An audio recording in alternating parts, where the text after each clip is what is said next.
দর্শক আবারও দেখাচ্ছি দেখুন সমস্ত গণমাধ্যমে চিত্র ঢাকার রাজপথ গণভবন দখল এবং আপনাদেরকে জানিয়ে রাখি দর্শক ব্রেকিং নিউজ হচ্ছে শেখ হাসিনা দেশ ছেড়ে পালিয়েছেন। রীতিমতো তাকে পালাতে হয়েছে গণ অভ্যুত্থানের মুখে। গতকাল যখন নাকি সর্বশেষভাবে নির্বিচারে তার পেটোয়া বাহিনী তার দলকে দিয়ে যখন নাকি গুলি করেছে জনতার পর, তারপরে সন্ধ্যার পর থেকে কিন্তু জনতা দেশের নিয়ন্ত্রণ নিয়েছে এবং পরিস্থিতি অনুধাবন করে ভোর বেলায় কোনো একটি ক্যান্টনমেন্টে প্রথমে পালানোর চেষ্টা করে এবং সেখানে আশ্রয় নেয়। তারপরে সেখান থেকে তিনি রীতিমতো দেশ ছাড়েন এবং কোথায় গেছেন সেই গন্তব্য এখনো জানা যায়নি। তবে তিনি পদত্যাগ করেছেন, তিনি দেশ ছেড়েছেন দর্শক, এটি একেবারেই নিশ্চিত। এবং এটা ছাড়া বাংলাদেশে আর তার কোনো ঠাঁই নেই, বাংলাদেশের কোনো জায়গা তার জন্য নিরাপদ না। গত 15 বছর ধরে জালিয়াতি চালাকি করে মানুষের ভোটের অধিকার ধ্বংস করে, মানুষের যেই ন্যায্য অধিকার সমস্ত কিছু অর্থনীতি ধূলিসাৎ করে লুটপাট টাকা পাচার যেই ভয়ঙ্কর একটি শাসন ব্যবস্থা কায়েম করেছিল মানুষের অভ্যুত্থানে, সেটি একদিনেই আজকে খান খান হয়ে পড়েছে। তার আলামত কিন্তু গণ অভ্যুত্থানের আলামত গত কয়েকদিন থেকে পাওয়া যাচ্ছিল, আজকে তার চূড়ান্ত রকম পরিণতি হয়েছে। কোনোভাবেই সেই তার শাসন টিকে রাখতে পারেনি। তার শাসন টিকে রাখার জন্য পুলিশের, প্রশাসনে, মিডিয়া সমস্ত জায়গায় তার একটা পেটোয়া বাহিনী বা গোষ্ঠী দিয়ে সে শাসন করার চেষ্টা করেছিল। আজকে মানুষের অভ্যুত্থানের মুখে সেটি খান খান হয়ে পড়েছে এবং তার কৃতিত্ব অবশ্যই বলা যায় যে ছাত্ররাই দেশকে বাঁচিয়েছে, জাতিকে বাঁচিয়েছে।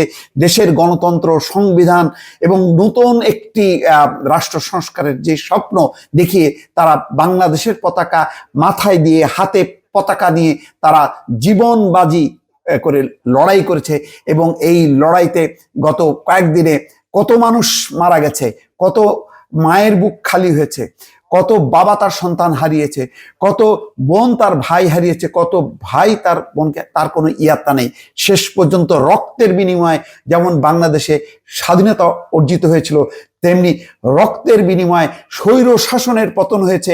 বাংলাদেশে যাতে আর কোনোদিন কখনো স্বৈর শাসন গেড়ে বসতে না পারে, আর কোনোদিন যাতে জালিয়াতির শাসন না হয়, আর কোনোদিন যাতে টাকা পাচার দুর্নীতির শাসন যাতে প্রতিষ্ঠিত না হয়, তার একটি লক্ষ্যে সেই সরকার গঠনের জন্য এখন আলোচনা চলছে সেনাপ্রধানের সাথে সকল রাজনৈতিক দল। নিশ্চয়ই সেখান থেকে একটি ভালো সুসংবাদ জাতি কিছুক্ষণের মধ্যেই জানতে পারবে। দর্শক, এখন যার যার অবস্থান থেকে শুধু বিজয় উৎসব পালন করুন, কোনোভাবেই যাতে আইন শৃঙ্খলার অবনতি না ঘটে, কোনো দুষ্ট চক্র যাতে এর সুযোগ না নেয়। কেননা ইতিমধ্যেই ঢাকার রাজপথ কিন্তু এখন ছাত্র জনতা এবং ছাত্র জনতার সাথে তাদের নিরাপত্তার জন্য এখন সেনাবাহিনী কিন্তু মার্চ করছে ঢাকা এবং ঢাকার সকল স্থানে। অর্থাৎ এখন সবাই যোগ দিয়েছে, সাবেক সেনা কর্মকর্তা বলেন, গৃহবধূরা বলেন, শিশুরা বলেন, বাচ্চারা পর্যন্ত আজকে উৎসব করছে। এই বিশাল এক উৎসব দর্শক, এটি অকল্পনীয় একটি পরিস্থিতি যেটি বাংলাদেশের ইতিহাসে ঘটে গেল। এমন গণ অভ্যুত্থান দর্শক এরশাদের পতনেও ঘটেনি যেটি আজকে সংঘটিত হলো। এবং এর কারণ হলো এত জগদ্দল পাথরের মতন এত গুম, খুন, নির্যাতন, অপশাসন এবং সমস্ত মতকে ধ্বংস করা, বিরোধী দলকে ধ্বংস করা, একটা আতঙ্কের ভয়ের যেই রাজ্য যেটি প্রতিষ্ঠিত হয়েছিল, আজকে তার অবসান ঘটলো এবং নতুন সূর্য উদয় হলো। দর্শক, উৎসব করুন, দর্শক উৎসব করুন।